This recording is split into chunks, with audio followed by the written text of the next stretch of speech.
আহা! শোনা গো আমার, বাংলাদেশের খেলা আইলেই যেন মনের ভিতরে একটা হার্ট অ্যাটাকের টেনশন চলে আসে।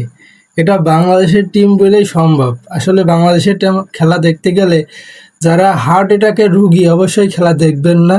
খেলা দেখলে আপনাদের সমস্যা হতে পারে। তাই বলি বাংলাদেশের খেলা দেখতে হলে ধৈর্য লাগে। ভাবি যে খেলা দেখবো না আর বাংলাদেশের খেলা দেখাই ছেড়ে দেবো, কিন্তু পারিনি। আমরা দর্শক, আমরা হলো বাংলাদেশকে মন থেকে ভালোবাসি। আমরা বাংলাদেশের সাপোর্ট করি, বাংলাদেশকে অনেক অনেক ভালোবাসি।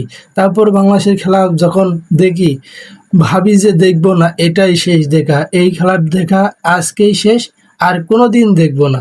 তারপরেও তো বলি যে বাংলাদেশি খেলা যখনই আসে ধপকে বসে পড়ি মোবাইলের মাধ্যমে দেখা, টিভির মাধ্যমে দেখা। এটাই হলো আমাদের নীতি, এটাই হলো আমরা সাধারণ পাবলিক আমজনতা বাঙালি। ধন্যবাদ সবাইকে।